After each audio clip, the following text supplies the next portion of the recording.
Olá pessoal, então hoje vamos dar início a um novo módulo, o módulo de ligação química. Esse módulo é muito importante porque ele vai explicar, como os átomos vão estar agregados ou associados, na natureza. E isso porque de todos os elementos que nós temos representados na tabela periódica, apenas alguns poucos podem estar na sua forma isolada. Então, a sua grande maioria precisa estar associado a pelo menos a mais um átomo para poder atingir uma estabilidade e poder existir.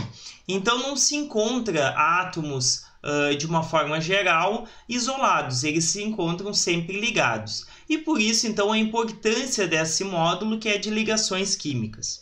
Então, para que dois ou mais átomos estejam ligados, é necessário que isso faça com que a energia do sistema seja reduzida. Em outras palavras, que esses átomos atinjam uma estabilidade que não tinham quando não estavam ligados. Então, para que ocorra uma ligação, eu preciso que esse sistema se torne mais estável, energeticamente favorável. Nós temos três tipos de ligação. Nós temos a ligação iônica, basicamente três, Tem ligações que estão sendo faladas, ligação vibracional, mas enfim, as três principais ligações e as que nós iremos estudar, a ligação iônica, onde eu tenho a força eletrostática que une duas espécies carregadas, um cátion e um ânion. E quando eu represento, eu vou representar apenas uma espécie de cada, mas na verdade, uma ou mais espécies, mas na verdade isso daqui é um agregado de N átomos, presentes na estrutura cristalina. A outra é a ligação covalente. A ligação covalente eu posso também ter sólidos, sólidos covalentes, como por exemplo aqui representado a estrutura tridimensional do diamante, uma estrutura extremamente rígida e dura. Isso porque os átomos de carbono, representados por essas bolinhas, estão ligados nas três dimensões, Ou eu posso ter moléculas mais simples, como a molécula da água, que eu tenho um átomo de oxigênio e dois de hidrogênio. Isso daqui seria a representação de uma molécula, mas quando nós temos água, um copo com água, nós temos um agregado de moléculas, onde as moléculas estarão exercendo uma ligação, que na verdade é uma interação intermolecular, que isso a gente vai estudar mais adiante. E também nós temos, por último, a ligação metálica. Diferente da ligação iônica, a ligação metálica é a união de vários cátions envolvidos por uma nuvem eletrônica, um mar de elétrons. Vocês devem ter visto isso no ensino médio. Mas a principal diferença é a ausência de ânions, nesse caso aqui, comparado com a ligação iônica, e eu tenho geralmente apenas cátions de um mesmo elemento, por exemplo, ouro, prata, chumbo, enfim, e assim por diante. Hoje nós vamos começar a trabalhar com a ligação iônica, E ao longo do módulo a gente vai trabalhar com os demais tipos de ligação. O que seria então a ligação iônica? Nesse tipo de ligação, os elementos permanecem unidos, como eu disse, por força eletrostática, que é a força que une duas espécies com cargas opostas, E essas espécies, que são carregadas, elas são originadas a partir de uma doação ou recebimento de elétrons. E isso é caracterizado pela união de metais e ametais, Então, que vai formar um sólido cristalino, geralmente um sólido, mas nós temos também substâncias líquidas iônicas, mas geralmente sólidos, é uma característica deles, E o principal que a gente precisa saber é que a união de metais com ametais, então, ou seja, todos esses elementos em azul aqui da tabela periódica, que são os metais ligados aos não metais, que são esses elementos em amarelo e o hidrogênio. O que acontece? Essa ligação se dá pelo seguinte: os metais eles têm baixa afinidade eletrônica. Então, do módulo anterior, o que a gente viu de afinidade eletrônica? É a tendência do átomo, né? É a energia, na verdade, é a energia liberada ou absorvida, né? Quando um elétron é colocado na eletrosfera, ou seja, se une, né? Então, se eles têm baixa afinidade eletrônica, quer dizer que eles não têm capacidade de receber elétrons, ou se tem, é muito pequena. Além disso, eles têm uma baixa energia de ionização. O que quer dizer isso? Que a energia necessária para tirar um elétron deles é pequena. Então, olhem só. Os metais, eles tendem a formar cátions por dois motivos. Primeiro, porque eles não têm afinidade eletrônica, ou seja, eles não têm a capacidade de receber elétrons facilmente, eles não têm essa tendência. Somado a isso, eles têm uma baixa energia de ionização, ou seja, a energia necessária para retirar um elétron dele é muito baixa. Por isso, eles formam bons cátions, que são espécies carregadas positivamente devido à perda de elétrons. E os ametais é o contrário, eles possuem elevada afinidade eletrônica, ou seja, eles têm a capacidade de receber e conseguem comportar um elétron. Isso se deve tanto pela carga nuclear efetiva, uma maior carga nuclear efetiva, tendo em vista que eles estão para o lado direito da tabela periódica, e ela cresce nesse sentido, né? E eles também têm elevada energia de ionização, ou seja, a energia necessária para retirar um elétron deles é muito grande. Então, eles não formam cátions, eles formam ânions. A tendência deles de formar cátions é muito pequena, e isso se deve a esses dois fatores: afinidade eletrônica pequena, elevada, e elevada energia de ionização. Bom, como vai se dar a formação dessas espécies carregadas?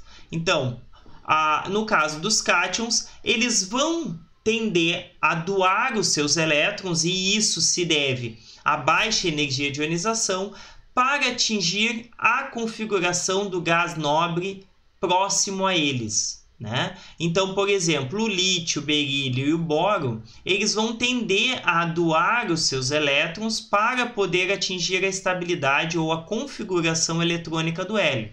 E o hélio está no período anterior ao deles. Nós voltando aqui na tabela periódica, ó, o lítio, o berílio e o boro, eles doam seus elétrons para atingir a configuração do hélio. Da mesma forma, o sódio, o magnésio e o alumínio, eles doam seus elétrons para atingir a estabilidade e a configuração do neônio.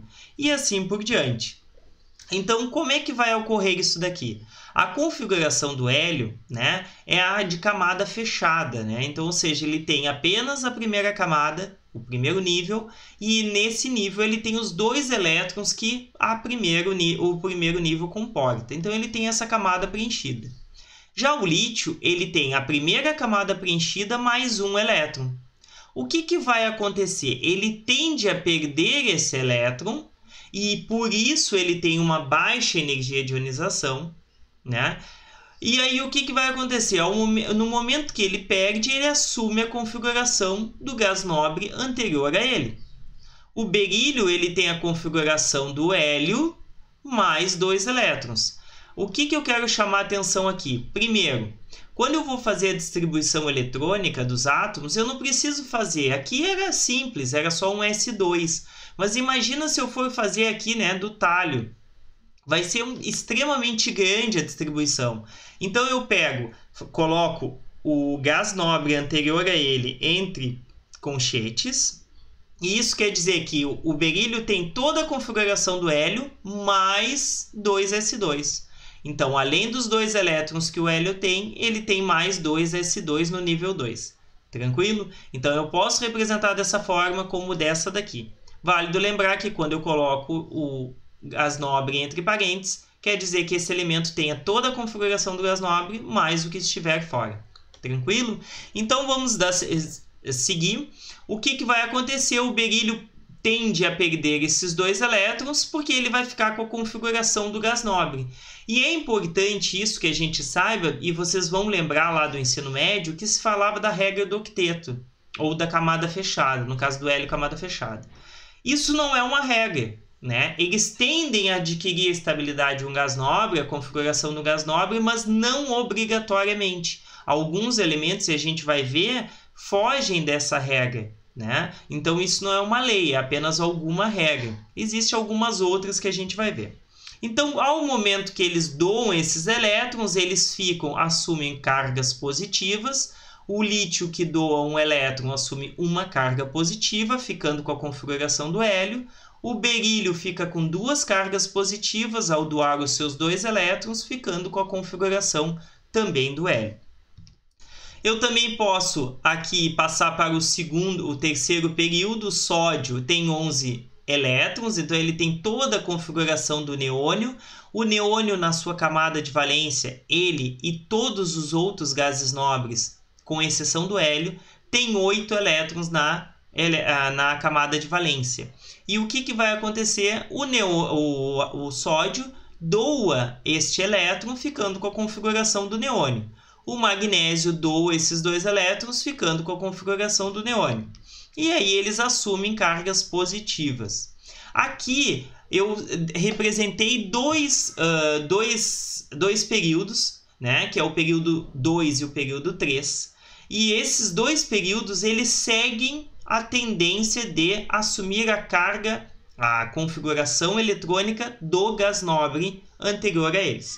E a gente vai ver alguns exemplos de que não seguem essa tendência. Um exemplo é o gálio, né? O que vai acontecer? O gálio ele vai assumir a configuração do argônio. Só que não é bem a configuração do argônio. Ele vai doar os seus elétrons da camada de valência, que é 4s2, 4p1. Então, ele doando esses 3 elétrons, um do orbital P e 2 do orbital S, do nível 4, ele assume uma carga mais 3, ficando com a configuração do argônio mais D10. E por que isso? Porque a energia desses orbitais aqui vai ser menor. Então, ele não vai doar esses elétrons, né? Vai ser menor? Não, vai ser maior. Então, para retirar esses elétrons, vai ser mais difícil, porque são numa camada mais interna, né? Apesar de que para cá, mais para baixo, a gente vai ver alguns doando os elétrons de camadas mais internas. Mas, a princípio aqui, ele vai seguir a regra dos 18 elétrons. Os 8 que o argônio tem na camada de valência, 3s2, 3p6, mais os 10 do subnível D. Então, eles ficam, no caso do gálio, mais 3, ele fica com 18 elétrons na camada de valência. E ele vai existir nessa forma. O outro aqui é o tálio. O tálio ele tem toda a configuração do xenônio, mais 6s2, 4f14, 5d10, 6p6. O gálio ele vai doar os seus elétrons da camada de valência, né? Aqui está errado, não é 6p6, é 6p1. Tá? Então, ele tem todos do xenônio, né? Mais os 2 do nível 6, aqui é S2, 4F14, 5D10, 6P1. Né? Então, ele vai doar esse 1 elétron aqui do subnível P, mais esses 2 elétrons subnível S, ficando com 4F14, 5D10. Então, ele vai ficar com a configuração do xenônio, mais essa configuração aqui de 4F14, 5D10. Bom, abaixo do terceiro período, vai existir vários elementos que vão ter essa característica de poder doar diferentes números de elétrons, por exemplo, o ferro, mais 2 e mais 3, né? Alguns elementos, o alumínio é fixo, né? É mais 3, mas alguns outros elementos podem assumir configurações diferentes. Então, isso é importante que a gente observe. Tranquilo? Bom, já falamos então um pouquinho sobre a formação dos cátions. Vimos aqui então quando o cátion assume a configuração exata do gás nobre anterior a ele. Vimos também o caso desses dois, que eles assumem a configuração semelhante à do gás nobre, mas permanece ainda com alguns elétrons da mais internos, né? Então ele não doa esses elétrons mais externos. E aí agora a gente vai falar um pouquinho sobre a formação dos ânions, né? Então, por exemplo, o que vai acontecer aqui com os não metais, né? Eles vão tender a adquirir a estabilidade do gás nobre do seu período. Lembram que os metais tendem a adquirir a configuração do gás nobre anterior, do período anterior ao deles. Já no caso dos não metais, eles vão atingir a estabilidade e a configuração do gás nobre do mesmo período deles. Então, por exemplo, aqui, ó, o oxigênio e o flúor estão aqui no segundo período e tendem a adquirir a configuração do neônio. Aqui está a configuração do neônio, né? Então, o flúor e o oxigênio têm a configuração do hélio, mais 2s2, 2p4 no caso do oxigênio. O flúor, a do hélio, mais 2s2, 2p5. Para ele ficar com a configuração do neônio, ele precisa ganhar um elétron. Se ele ganhar, ele vai ficar com 2p6, que nem o neônio. Neste caso do oxigênio, para ele atingir essa mesma configuração, ele precisa ganhar 2 elétrons. E é isso que acontece, ó. Ele ganha 2 elétrons, fica com excesso de carga negativa e assume a configuração do neônio. A mesma coisa o flúor. O flúor ganha 1 elétron, por isso só tem um sinal negativo aqui. Ganhando esse 1 elétron, como tem carga negativa, fica com uma carga formal negativa e assume a configuração do neônio. Outros 2 exemplos é o caso do enxofre e do cloro. O enxofre e o cloro são do terceiro período, vão adquirir a configuração do argônio. Então, o que vai acontecer? Para que o enxofre atinja a configuração do argônio, ele também precisa ganhar 2 elétrons. Então, ele vai ficar aqui, ó, 1s2, 2s2, 2p6 do neônio. Então, tem essas configurações aqui das duas primeiras camadas, igual a do neônio. Mais 2s2, 2p4, para atingir a do argônio, mais 2 elétrons. Nesse caso aqui, 2s2, 2p5. Precisa de mais um elétron.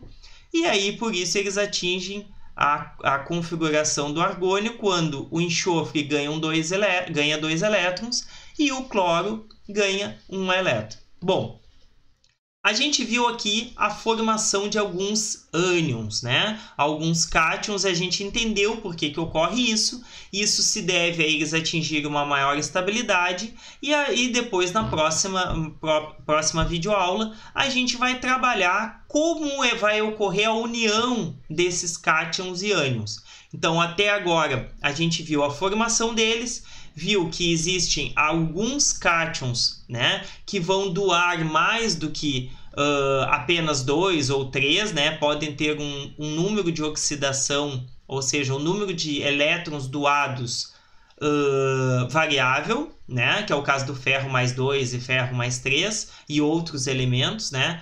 Vimos também que nem todos vão atingir a configuração de um gás nobre, eles podem também adquirir a configuração semelhante à do gás nobre, né? E vimos que os ânions atingem geralmente a configuração do seu gás nobre, né?